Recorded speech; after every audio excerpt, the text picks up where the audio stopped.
Frankenstein described his amazing adventures to Captain Walton of the ship Voyager. The Voyager had been icebound for many months, but the thaw was setting in, and the vessel was commencing to drift southward. Captain Walton brought this good news to the Baron.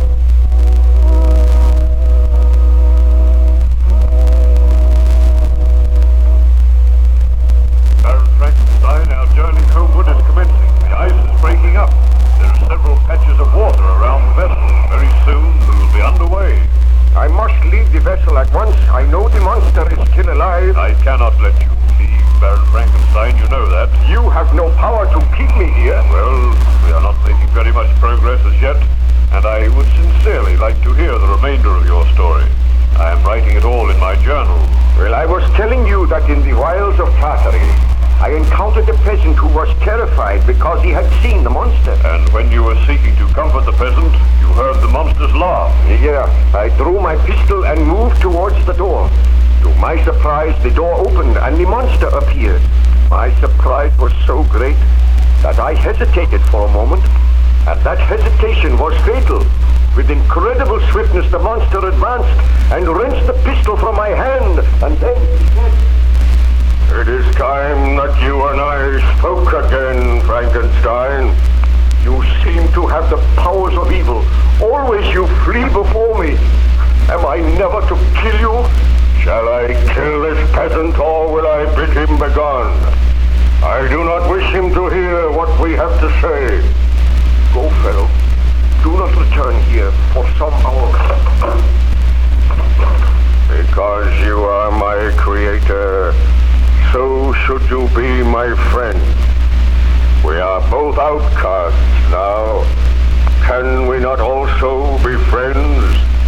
I have thoughts just as other men.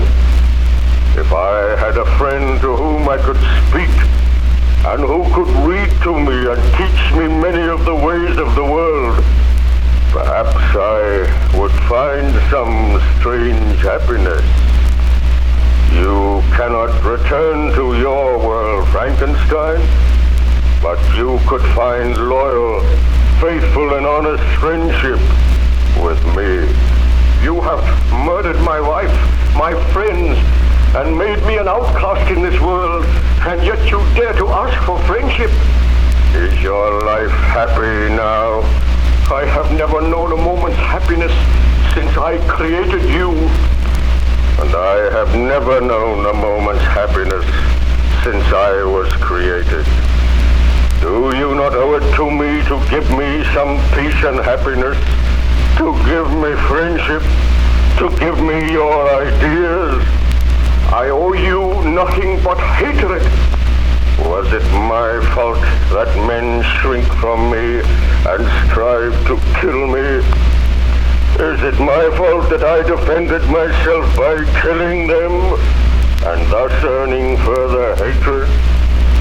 Did you not refuse to make for me a companion? I could not bring myself to do it, and because of that, my rage knew no bounds, and I slew all whom you held dear.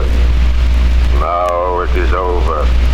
We are both outcasts, objects of hatred, scorn, and loathing. Let there be friendship between us, Frankenstein. I have sworn that I will never rest until I destroy that which I created. Mayhap I am to blame for many of the sufferings which you have endured, but the sin was mine. I created you. Now it is my solemn and holy duty to destroy you. And it is in my power to destroy my creator. You may destroy me. I will. But not until you have experienced further suffering. You must pursue me. You must live the same lonely life as I live. And perhaps I will receive a strange pleasure knowing that I have made my creator suffer. And perhaps I am receiving a strange pleasure knowing that you are paying for your sins, knowing that all men are still against you and will always be against you. But I admit the crime was mine in giving life to you. and my only purpose in living now is to end that life. Mayhap you will never end it. Farewell once again, my master. I offered you my friendship. I offered to live at peace with you, and you refused. Why should a man hate that which he has created? That is one of the things I will never understand. Farewell, Frankenstein. Until the next time. Did you pursue the monster that day, Baron Frankenstein? Well, he made his escape with incredible swiftness, and I set off after him. The search went on for many months, and the monster seemed to take pleasure in leading me on. Sometimes, indeed, he left marks in writing on the barks of trees or cut in stone that guided me and instigated my fury. I pursued my journey to the northward. The snows thickened, and the cold increased in a degree almost too severe to support. On and on we tramped, and occasionally I was rewarded by a glimpse of my deadly enemy. I realized that I was being led towards the frozen wastes of the north, and I procured sledge and dogs, traveling across the icy wastes and occasionally finding clues of the inhuman devil which I had created. Then I lost him, and for a while I despaired of my own life. My dogs died. I wandered through the snow and the blizzard, gradually finding my way to this ship, where you gave me your kindness and hospitality, Captain Waldo. A strange and dreadfully tragic story, Baron Frankenstein. The story is not over yet. You know now why I cannot return to England with you. There is no place for me in the haunts of men. I must kill the monster, and then I will be content to die. Who is there? Mr. Boyd, sir. The vessel is beginning to drift. The ice is breaking more rapidly now, Captain. I think you'd better come up on deck. Very well, I shall come up now. I must leave the vessel. Make arrangements for me to be put ashore, Captain. You cannot leave the vessel, Baron Frankenstein. That would be madness. I must. You realize that I cannot let that monster roam about killing people at will? You must excuse me for a moment. You will be safe here in your cabin. You are not yet strong enough to leave your bunk. I will return and discuss the matter with you later. Come, Mr. Boyd.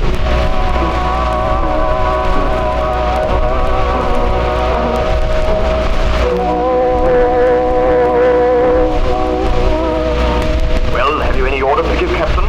We cannot carry any more sail at present. The vessel is moving slowly but steadily. Let her be kept upon this course, Mr. Boyd. Aye, sir. Have any of the men seen signs of the monster? We have seen nothing for the past few days. I am glad. We are gradually gathering speed and making our way through the ice. By tomorrow, we should be well on the journey homewards. Then I do not think we will have any more to fear from the monster. But what of Baron Frankenstein? Are we taking him with us? Of course. You do not think we could leave him here? The men are afraid of him, sir. They say that he is responsible for bringing that evil monster aboard. They say all their lives are in danger. I beg of you, put Baron Frankenstein ashore. He will be an evil influence during the voyage. I am the commander of this vessel, Mr. Boyd. Baron Frankenstein is my friend. The men have been inactive all the while the ship has been icebound. They're ready for any mischief. They've been grumbling lately. Well, we have started our homeward journey now. They fear that Baron Frankenstein. They fear this monster. They say that the Baron must be put ashore. And I refuse. You do not know Baron Frankenstein's story as I know it. That man has suffered. Admittedly, it was through his own sin. But he could not have realized what misery he was to bring into the world and into his own life. He has suffered enough, and I say that he is to stay aboard this ship until we reach England. If anyone attempts to harm him, they will answer to me. But what if that monster comes aboard? What if it means loss of life? All the officers are armed. If the monster comes aboard, we will shoot. It would be easy for the monster to come aboard. There is ice all around the ship. There is water on one side of the ship. We can watch the icebound side. And what if the crew mutiny? If the crew mutiny, they will be dealt with. Gather them here, and I will address them. All hands on deck. Let the the officers stand with me, Mr. Boyd. So far, this voyage has been a success, and will not be marred by any signs of mutiny on the part of the crew. I was only trying to do my duty in telling you what the men felt, sir. I am aware of that, and I'm going to deal with the men. I assume I have the loyalty of the officers. We will obey you, sir, but we are afraid of this monster. If you will remember, he once attacked me. I do remember that. All hands on deck now, sir. Men, it has been reported to me that some of you are showing signs of discontent. For the greater part of this voyage, you have all given me your loyalty, and you have assisted me to make the journey a success. I ask you now not to mar that voyage by any murmurs of mutiny. I am told that some of you are afraid of my friend and guest, Baron Frankenstein. There is no need for you to fear him. He is a gentleman who has suffered. I know his story, and I feel deeply for him. As regards the strange monster which has sometimes come aboard this vessel, I can assure you that all the officers are armed, and if he comes aboard, they will shoot. Attempt to mutiny and disobey my orders, then you will meet with the punishment that is given to mutineers. Now trust in me, men. I will take you back home safely. And remember, if any harm comes to my guest, Baron Frankenstein, the man who harms him shall die. That is all. You may go. Baron Frankenstein, how did you get up here? I forced myself to leave my bed. I heard what you said, Captain. But your men need have no fear.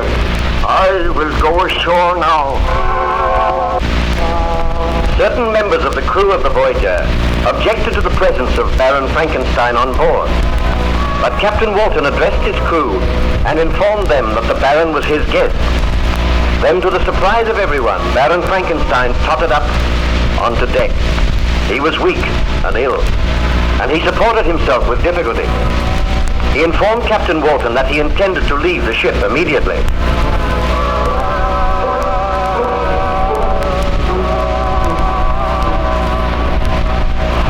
Baron Frankenstein, I cannot allow you to go ashore. This is no affair of yours, Captain Walton. You dare not keep me here against my will. Besides which, your crew do not desire to have me aboard the vessel. The crew will obey my orders. I have a duty to do.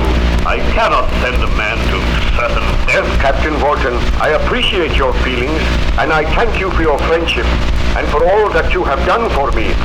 Do you not realize that life for me is over? I created a monster, and that monster has gradually destroyed me, torn down the structure which surrounded me, killed my friends, my loved ones, made me an outcast. I live only for one thing, to witness the death of the monster. If you take me back to civilization against my will, you will be condemning me to torture, knowing that all men hate and despise me because of the crime which I committed. I am already destroyed, although there is life in my body, and that life cannot be extinguished. It must not be extinguished until my creation has been destroyed. Now I beg of you, let me go. We shall not meet again. Very well, Baron Frankenstein. The choice is yours. You may leave this ship. There is still ice for you to walk across. I will have a rope ladder lowered at once. But I shall always feel it on my conscience that I deserted you, left you here to perish in the white waste of the north. For me, death will be a merciful release. So go, Captain.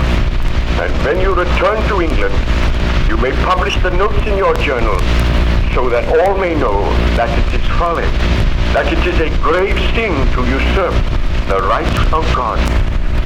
I have suffered as men have seldom suffered, and when the monster dies, then shall I make atonement.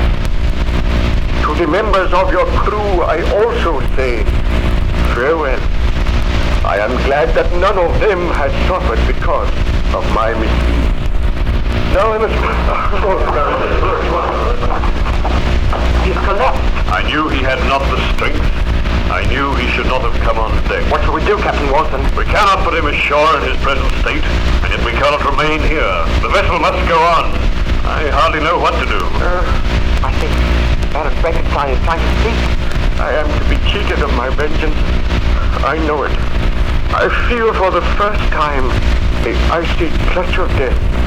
Come close to me, Captain Walton, and hear what I say. What is it, Baron Frankenstein? Should you see the monster again, fit your men to fire and shoot to kill. I promise you I will do that. But we may never see the monster again. I must not die, leaving him alive, leaving him to wander the earth. It is not fair. Oh, this is indeed my greatest punishment. But you may not die. Let me give orders that you are to be carried down to the cabin.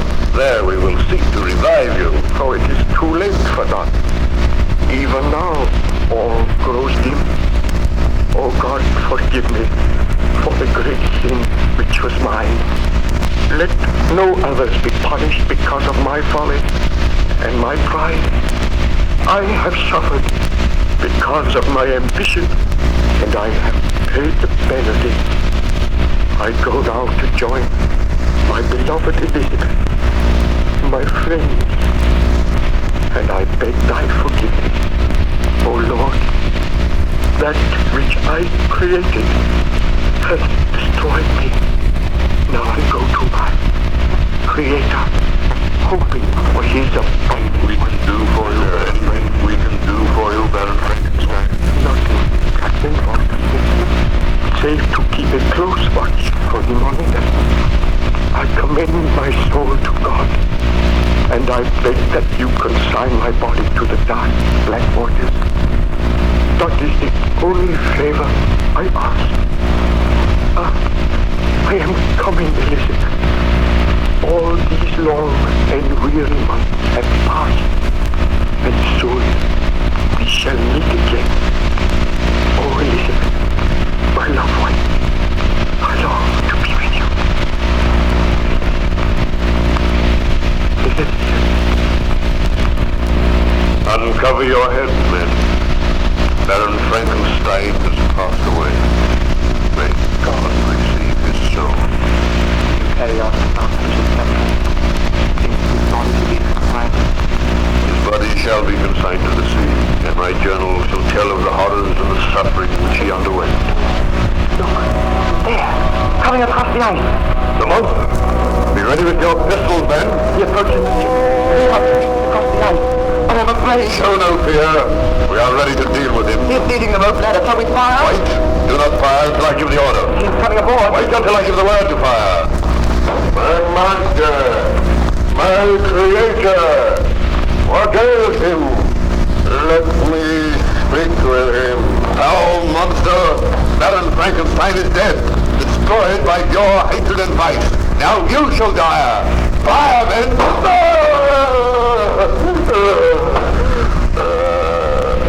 You would destroy me.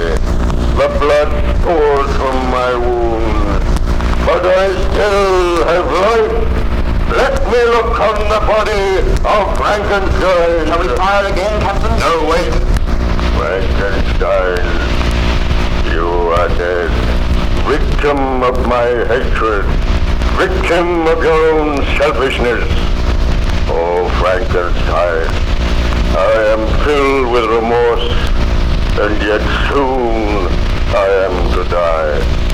They have dealt me mortal wounds.